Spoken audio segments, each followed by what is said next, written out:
दोस्तों नमस्कार। भारत की राजनीति बदल चुकी है। भारत की सियासत बदल रही है। भारत में राजनीतिक घटनाक्रम इस देश के चुनाव के साथ तमाम नियम कायदों को बदल चुके हैं। राजनीतिक तौर पर अक्सर यह सुना जाता था, हर कालखंड में कोई भी प्रधानमंत्री रहा हो, लेकिन विपक्ष अक्सर इस बात का खुले तौर पर जिक्र करता था, सत्ता में आएंगे तो आपके खिलाफ व्हाइट पेपर ले आएंगे, सत्ता में आएंगे तो उसके बाद आपको छोड़ेंगे नहीं। राजनीतिक तौर पर आपने जो भी काम किया उसका पूरा कच्चा चिट्ठा सत्ता में आने के बाद इस देश की जनता के सामने रख देंगे। और यह स्थिति हर काल में रही है, हर प्रधानमंत्री के वक्त रही है। लेकिन जब नियम बदल गए, सियासत के तौर तरीके बदल गए, तो इस दौर में सत्ता ही विपक्ष को कहने लगी है, हमें अगर सत्ता से उखाड़ने की अगर आपने सोची भी है तो अब आपको बख्शेंगे नहीं। राजनीतिक तौर पर यह पहला नियम है जब सत्ता विपक्ष को डरा रही है और सामने चुनाव खड़ा है। 50 दिनों से भी कम का वक्त बचा है जब इलेक्शन कमीशन नोटिफिकेशन लेकर आ जाएगा। लेकिन उससे पहले इस दौर में सत्ता की घबराहट कैसी हो सकती है और विपक्ष के भीतर कितनी मोटी मोटी लकीरें दरारी के तौर पर इस दौर में उभरने लगी है, सब कुछ हर किसी के सामने है।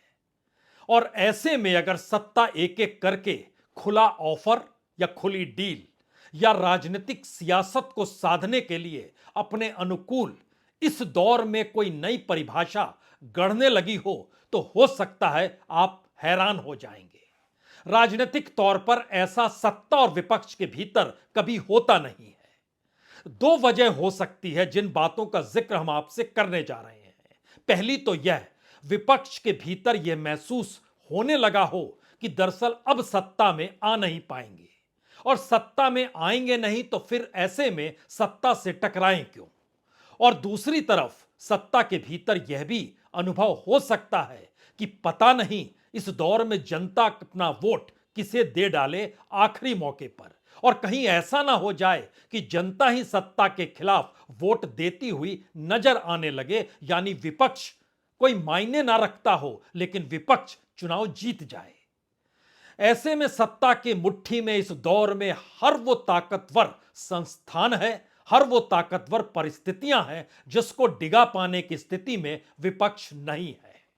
और यही वो वजह है कि विपक्ष अगर एकजुट होता है तो सत्ता के लिए यह खतरे की घंटी कोई आज से नहीं है। यह बीते 2 वर्षों से लगातार चल रहा है कि विपक्ष को एकजुट होने नहीं देना है। और यह भी हर किसी को इस देश में पता है, जो सत्ता में रहता है वो करप्ट हो ही जाता है।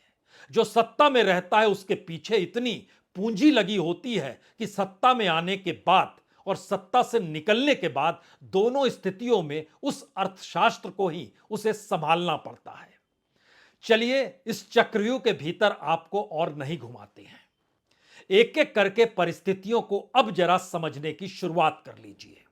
क्योंकि राजनीतिक तौर पर विपक्ष के 4 बड़े पिलर, उसमें सबसे बड़े पिलर के तौर पर नीतीश कुमार थे, वो डिग चुके हैं। दूसरे पिलर के तौर पर ममता बनर्जी थी, ममता बनर्जी है। इस थी और है के बीच में उनके सामने भी खुला ऑफर इस दौर में है। तीसरे नंबर पर इस दौर के भीतर जो खड़े हैं उसमें दिल्ली के मुख्यमंत्री अरविंद केजरीवाल हैं। उसके बाद अगली कड़ी के तौर पर महाराष्ट्र में शरद पवार, जिनके भतीजे से लगातार इन्फोर्समेंट डायरेक्टरेट पूछताछ कर रही है और वह खुद कोऑपरेटिव घोटाले में फंसे हुए हैं, जिसका जिक्र सीबीआई और ईडी दोनों कई मौकों पर कर चुकी है। और सरकार भी बार बार इशारा करती है कि बताइए फाइल कब खोली जाए। और उसके बाद बिहार के कल तक रहे डिप्टी सीएम तेजस्वी यादव हैं। राजनीतिक तौर पर सोरेन ने ताकत दिखा दी, इसलिए ताकत दिखा दी क्योंकि वह जानते हैं कि वह आदिवासी समुदाय से आते हैं और आदिवासी समुदाय के वोट उनके खिलाफ जा नहीं सकते हैं, क्योंकि उनके पिता शिबू सोरेन का महत्व झारखंड के भीतर न सिर्फ राजनीतिक तौर पर है बल्कि सामाजिक और सांस्कृतिक तौर पर भी है। तो शिबू सोरेन के बेटे हेमंत सोरेन डावाडोल नहीं हुए और आदिवासी समुदाय भारत के भीतर में अभी भी एकजुट है और राजनीतिक तौर पर प्रताड़ना किसी आदिवासी को दी गई यह सोचकर आदिवासी समुदाय के भीतर अलग अलग प्रांतों में अलग अलग राज्यों में करंट की तरह बात चलती चली जाती है तो दो बातें सामने आ गई। पहली, नीतीश कुमार ढहढहाकर गिर गए जिसका जिक्र हर किसी ने कर दिया। हेमंत सोरेन खड़े हो गए जिसका जिक्र अब खुले तौर पर हो रहा है और राज्यपाल को भी झुकना पड़ा जब आज उन्होंने हेमंत सोरेन के बदले जो चंपई सोरेन हैं उन्हें मुख्यमंत्री पद की शपथ दिला दी। सोमवार तक वह शपथ ग्रहण के बाद अब वहां पर अपने बहुमत को भी साबित कर देंगे और उसके बाद वो सरकार चलती रहेगी। अब अगला सवाल है, इस दौर में बाकी जो चार पिलर जिनका हमने जिक्र किया, ममता बनर्जी, तेजस्वी यादव, केजरीवाल और शरद पवार, क्या इनके सामने भी कोई ऑफर है? क्या इनको लेकर भी कोई डील है? या इनके इर्द गिर्द का जो शिकंजा है वो इतना कड़ा कसा जा चुका है कि राजनीतिक तौर पर ऑफर को ठुकराने का मतलब जेल यात्रा है। और जेल यात्रा इसलिए है क्योंकि इस दौर में जो करप्शन के चार्जेस सीबीआई और ईडी के फाइलों में कैद हैं और वो फाइलें कहीं दूसरी जगह नहीं, सुप्रीम कोर्ट में भी नाम के साथ जब सौंपी जा चुकी है तो ऐसे में सत्ता के सामने जैसे ही डर आएगा कि वह हार नहीं जाए तो ऐसे में वो सौदेबाजी करेगी और उसी शक्ल में करेगी जहां पर हो अगर आपने सोचा भी तो आपको जेल में डाल देंगे। कोई भी कह सकता है ममता बनर्जी को जेल में कौन डाल सकता है, लेकिन ममता बनर्जी के तीखे स्वर के पीछे का संवाद क्या है? क्या वाकई दिल्ली से जो डील थी वह हो चली है और उन्हें डर अपने 1.5 दर्जन विधायक और सांसद और मंत्रियों भर का नहीं है बल्कि उनके अपने घर में भी मुश्किल हालात हैं। अभिषेक बनर्जी के खिलाफ 2 बड़े मामले सबूतों के साथ ईडी के फाइल में कैद हैं। उसमें एक खनन का मामला है, एक नियुक्तियों का मामला है। तो क्या डील इस हद तक जा चुकी है कि आपको किसी भी हालत में कांग्रेस के साथ कोई समझौता नहीं करना है और ढाल के तौर पर अगर समझौता नहीं करना है तो फिर लेफ्ट को क्यों नहीं साथ खड़ा कर देते हैं? और हुआ भी यही, या उसी दिशा में यह डील चली गई। लेफ्ट के साथ कांग्रेस खड़ी है जो पिछले चुनाव में भी खड़ी थी और बंगाल के भीतर अगर त्रिकोणीय मुकाबला होता है तो फिर बीजेपी दूसरी बड़ी पॉलिटिकल पार्टी के तौर पर विधानसभा और लोकसभा दोनों जगह अगर स्थापित हो चली है तो इस बार उसे 20 सीट पाने से कोई रोक नहीं सकता है। इसीलिए ममता बनर्जी जब यह कहती है कि 2 से ज्यादा सीट नहीं और अब वो यह भी कहने लगी कि कांग्रेस 40 सीट भी जीत नहीं पाएगी तो मैसेज बहुत साफ है। राजनीतिक तौर पर जिस इंडिया गठबंधन या जिस विपक्ष की एकजुटता को लेकर जो सवाल लगातार 1 बरस से खड़े किए जा रहे थे, अब उस पिलर को ढहाने के लिए ममता बनर्जी तैयार है। तो क्या यह मान लिया जाए कि ममता बनर्जी ने दरअसल इंडिया को धोखा दे दिया या कांग्रेस को धोखा दे दिया? इसके भी 2 अलग अलग प्रतिबिंब हैं। पहला प्रतिबिंब यह है कि हां, लगता है कि धोखा दे दिया, और दूसरा प्रतिबिंब यह है कि लगता है कि जब सत्ता में आ ही नहीं पाएंगे तो सत्ता से आमने सामने टकराने की जरूरत क्या है। यानी राजनीति अपनी साधनी है तो पश्चिम बंगाल में साधिए और अपनी राजनीति को साधने के लिए कांग्रेस के वोट बैंक को अपने साथ ले लीजिए। यानी उस वोट बैंक के सामने एक चुनौती तो होगी, वह किसे वोट दे? वो बीजेपी को तो देगा नहीं, तो ममता बनर्जी को दे दे और दूसरी तरफ अपने कुनबे को भी बचा लीजिए। यानी जो अपराधों की फहरिस्त इस दौर में दिल्ली लगातार जोड़ती चली जा रही है और सीबीआई और ईडी अपने तौर पर फाइलों को समेटे हुए हैं, तो क्यों नहीं समझौता हो जाए। इसीलिए ममता बनर्जी के तेवर एक झटके में तीखे हो गए और आज खास तौर से तीखे हो गए जब उन्होंने कहा पता नहीं ये 40 सीट भी जीत पाएंगी या नहीं, या फिर कांग्रेस अहंकार के साथ चलती है। इन बातों का जिक्र आज ही क्यों हो रहा है? भारत जोड़ो न्याय यात्रा आज बंगाल से निकलकर झारखंड में जा रही है। झारखंड के पाकुड़ में पहुंचेगी। यह संथाल परगना का इलाका है, यह आदिवासी इलाका है और इस आदिवासी इलाके में नई चुनी हुई सरकार चंपई सोरेन अगर ऐलान करते हैं हम इस न्याय यात्रा के साथ चलेंगे, भारत जोड़ो यात्रा के साथ हम खड़े हैं, तो पहला मैसेज साफ तौर पर है कि पश्चिम बंगाल अब इंडिया गठबंधन से बाहर है। पहला संदेश बहुत साफ है, समझौता अब पश्चिम बंगाल में सीटों का कांग्रेस, लेफ्ट और ममता बनर्जी के बीच असंभव ही नहीं, नामुमकिन हो गया है और उस पर मुहर लग गई है कि यह दरवाजा बंद है। और दूसरी तरफ आदिवासियों के बीच से खड़े हेमंत सोरेन और झारखंड मुक्ति मोर्चा, जो आदिवासियों के वोट के सहारे खड़ी है, और उसमें अगर कांग्रेस का तड़का लग जाता है तो राजनीतिक तौर पर जीत तय है। उनको झुकाना चाहा, वो नहीं झुके, बात आगे बढ़ गई। क्योंकि अगली बात बिहार में आकर टिकी। नीतीश कुमार तो फिसल गए, लेकिन क्या तेजस्वी यादव नहीं चाहेंगे कि परिवार का कोई सदस्य जेल ना जाए? तो क्या उनके सामने भी यही ऑफर है? एक तरफ वो खामोशी के साथ जेल ना जाने की परिस्थितियों में खड़े हों और दूसरी तरफ कांग्रेस को बिहार में ज्यादा सीट कतई नहीं दे। यानी इस दौर में कांग्रेस मनोवैज्ञानिक तरीके से अगर इस देश में प्रमुख विपक्षी दल के तौर पर बढ़ने लगती है या खड़ी होने लगती है, तो सवाल बिहार का नहीं है, सवाल तो उन 199 सीटों का है जहां पर कांग्रेस और बीजेपी आमने सामने होती है। और अगर गठबंधन शासित राज्यों में कांग्रेस को महत्व अगर इंडिया के सहयोगी देने लगेंगे, तो फिर उसका अपना मनोबल बड़ा होगा और जनता के बीच मैसेज चला जाएगा कि हां, इस देश में बीजेपी से कांग्रेस टकरा सकती है। इसी मैसेज को नहीं देने देना है और इसी के दायरे में तेजस्वी यादव भी आते हैं और इसी के दायरे में अखिलेश यादव भी आते हैं। अखिलेश यादव की खामोशी या अखिलेश यादव का सीटों का ऐलान को लेकर पग पग आगे बढ़ना, यह राजनीतिक तौर पर समाजवादी पार्टी के अनुकूल है। लेकिन राजनीतिक तौर पर 2024 के चुनाव के मद्देनजर जब कांग्रेस निकल पड़ी है सड़क को चलते हुए अपनी राजनीति को साधने के लिए, उस वक्त कांग्रेस एक छोटे भाई की तर्ज पर अगर समाजवादी पार्टी उत्तर प्रदेश में देखे, तो तेजस्वी यादव को भी ऑफर है कि आप भी उस ऑफर को समझिए, आप भी उसे छोटे भाई के तर्ज पर ही लीजिए, ज्यादा सीट मत दीजिए, क्योंकि यह नैरेटिव बीजेपी के लिए हानिकारक है। तो क्या दूसरा समझौता तेजस्वी यादव के साथ या डरा धमकाकर ऐसी परिस्थिति जो खड़ी की गई है? हालांकि आरजेडी की राजनीति बीजेपी के समर्थन खड़ी हो ही नहीं सकती है जिस तरीके से ममता बनर्जी जा सकती हैं।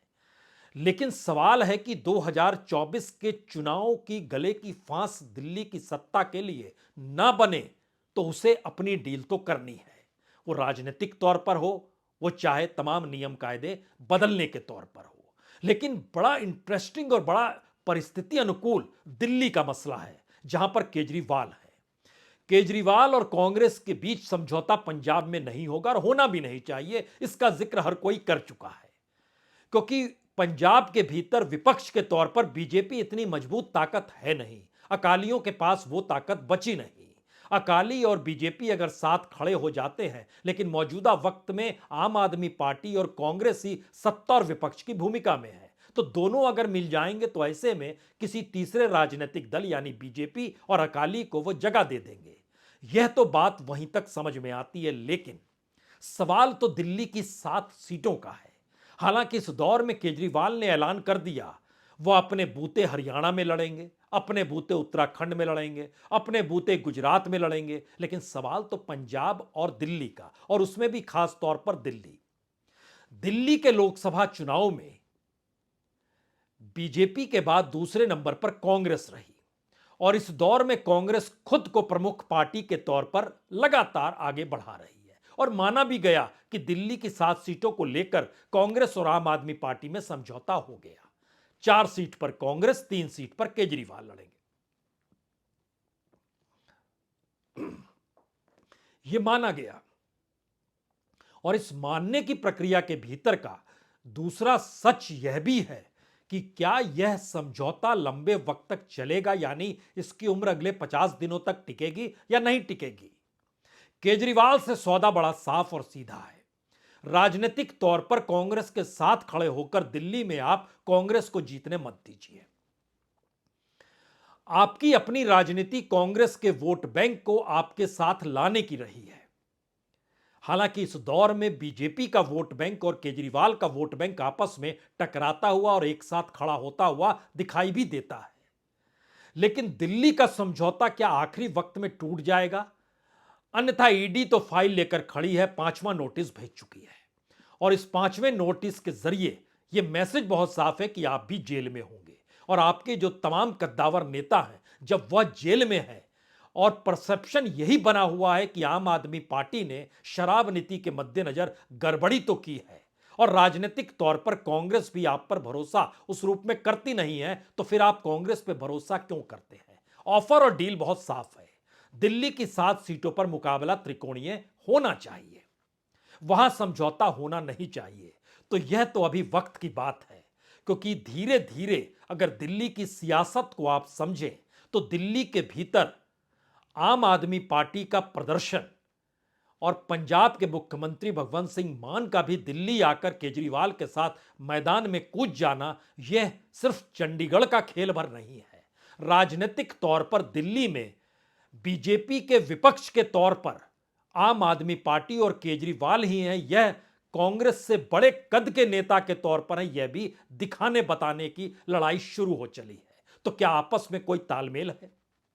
राजनीतिक तौर पर क्या यह ऑफर इस बात की दिशा में ले जाता है कि कौन किसे किस मौके पर कैसे खड़ा करेगा और 2024 के चुनाव जब पूरे तरीके से बीजेपी जीत जाएगी तो उसके बाद की सियासत उसके बाद समझेंगे, लेकिन अभी या तो जेल चले जाइए या फिर आप हमारी रणनीति के सहारे खड़े हो जाइए, उसमें हम आपकी मदद करेंगे। क्या यह बात तो नहीं है? कांग्रेस के भीतर इस बात को लेकर फुसफुसाहट तेज हो चली है।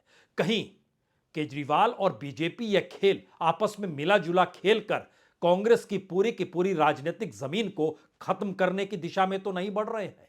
यह चिंतन कांग्रेस के भीतर है। लेकिन चौथे प्लेयर के तौर पर महाराष्ट्र की राजनीति भी बड़ी रोचक है। वहां पर शिवसेना से सब कुछ छीना जा चुका है। अब सवाल शरद पवार का है। शरद पवार की पॉलिटिकल पार्टी का नाम एनसीपी, उनके चुनाव चिन्ह घड़ी, इसे भी छीनना है, क्योंकि वोटर सामान्य तौर पर चुनाव चिन्ह को पहचानता है जो कम से कम 10 बरस उसके जहन में बसाने में लगते हैं। लेकिन उसके बाद कोई पुराना नेता नई पार्टी के साथ और नए चुनाव चिन्ह के साथ आ जाए तो लगता है जैसे वो इंडिपेंडेंट लड़ रहा है। और यही स्थिति और यही प्रयोग राजनीतिक तौर पर एनसीपी को लेकर महाराष्ट्र में होना है। महाराष्ट्र की राजनीति में भी इस वक्त शरद पवार के भतीजे रोहित पवार से कल ही 8 घंटे तक ईडी ने पूछताछ की और लगातार इस बात का जिक्र सुप्रिया सुले, जो शरद पवार जी की बेटी है, वो कहती भी है कि राजनीतिक तौर पर हम झुकने को तैयार नहीं है।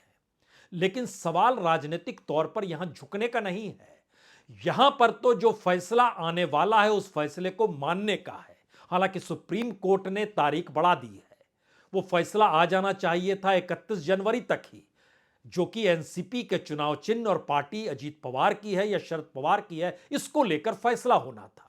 यहां पर अजीत पवार की जीत हो और शरद पवार के हाथ में कुछ ना बचे, सियासत का यह रंग सत्ता की सहमति के साथ हो सकता है और यह ऑफर और डील के दिशा में आ सकता है। यह भी शायद मौजूदा राजनीति का एक अटूट सत्य बन गया है। राजनीतिक तौर पर वाकई ऐसा इससे पहले कभी नहीं होता था। यानी राजनीति कभी इस दिशा में नहीं गई कि वो विपक्ष को कहे कि आप हमारे को सत्ता में बनाए रखने के लिए या हमारे सत्ता में बने रहेंगे, इसके लिए ये हमारी रणनीति है, ये हमारे कार्यक्रम है, इस कार्यक्रम के तहत आपको चलना है। सामान्य तौर पर तो वही नियम था, जहां विपक्ष कहता था एक बार सत्ता में आ गए तो उसके बाद आपका कच्चा चिट्ठा इस देश के सामने रख देंगे कि आपने क्या क्या गड़बड़ी की, किस तरीके से इस देश के भीतर में इलेक्ट्रल बॉन्ड के जरिए गड़बड़ी की। हुआ तो यह भी बता देंगे कि ईवीएम कैसे चलती थी और इस देश की तमाम नीतियां, चाहे वो पब्लिक सेक्टर को बेचना हो, चाहे इकोनॉमी डामाडोल हो, चाहे इस देश के सोशल फैब्रिक्स तोड़े जा चुके हों, चाहे इस देश में फेडरलिज्म गायब कर दिया गया हो, चाहे स्टेट को पैसा ना देने की स्थिति में राज्य दर राज्य कर्ज में डूबते चले जा रहे हो और आप खुद भी कर्ज में डूबे हुए किस तरीके से हो, यानी एक डिरेल्ड इकोनॉमी का पूरा चेहरा भी एक व्हाइट पेपर की शक्ल में ले आएंगे देश के सामने अगर चुनाव जीत गए तो। लेकिन यहां तो खेल उल्टा है। यहां तो सत्ता ही डील कर रही है और ऑफर कर रही है, या तो आप हमारी रणनीति के साथ खड़े हो जाइए, अन्यथा आप जेल में जाने को तैयार हो जाइए। ठुकराइएगा तो जेल में आपको डाल दिया जाएगा। अब यहां पर आखिर के दो तीन बड़े सवाल हैं। इस दौर में क्या वाकई सत्ता को यह लगने लगा है कि वो हार सकती है? और अगर ऐसा लगने लगा है और वो डील की दिशा में बढ़ चुकी है, तो क्या विपक्ष को वाकई यह लग चुका है कि कुछ भी हो जाए वो चुनाव जीतेगी नहीं? राजनीतिक तौर पर 2024 का चुनाव शायद इसी मायने में बहुत ही महत्वपूर्ण हो चला है, क्योंकि विपक्ष अगर यह मान चुकी है कि यह चुनाव जीत चुकी है बीजेपी, और इस चुनाव का मतलब सिर्फ अपनी राजनीतिक जमीन को बचा लेना भर है, तो ऐसे में भूल जाइए कि इंडिया नाम की कोई चीज गठबंधन के तौर पर कभी उभरी भी थी। क्योंकि हर कोई अगर अपने आने वाले वक्त में अपने अनुकूल राजनीति को देख रहा है, तो इसका मतलब बहुत साफ है कि जब तक इस देश में बीजेपी के नेता नरेंद्र मोदी अस्त नहीं होते हैं, तब तक उदय किसी भी क्षत्रप का नहीं होगा। तो क्या लड़ाई अभी 2024 की नहीं लड़ी जा रही है? यह लड़ाई क्या 2029 की लड़ाई है? क्या अखिलेश यादव 2027 की लड़ाई लड़ रहे हैं? क्या तेजस्वी यादव की लड़ाई अब यहां से शुरू हो गई 2025 को लेकर? क्या शरद पवार आने वाले वक्त में 2024 में विधानसभा चुनाव की लड़ाई के लिए तैयार हो रहे हैं? राजनीतिक तौर पर यह सारी प्रक्रिया के भीतर एक सवाल बार बार निकल कर आएगा। क्या हर क्षत्रप की अपनी राजनीतिक जमीन 2024 के चुनाव में कहीं फिट बैठती ही नहीं है? और यह मैसेज दिया जा चुका है कि आपकी राजनीतिक जमीन तभी बचेगी जब 2024 का चुनाव आप हार जाएं, या हारने के लिए सत्ता के अनुकूल खड़े हो जाएं, या इस दौर में कांग्रेस का परसेप्शन किसी भी हालत में 55 सीट का भी ना बन पाए, जहां पर वो 10% सीट जीते और विपक्ष का नेता उसका हो जाए। इसीलिए ममता बनर्जी कहती आप 40 भी नहीं जीत पाएंगे। और दूसरी तरफ चाहे यूपी हो चाहे बिहार हो, यहां पे गठबंधन के साथी कहते हैं आपको ज्यादा से ज्यादा 10 सीट दी जा सकती है, 15 दी जा सकती है, उसके बाद नहीं दी जा सकती है।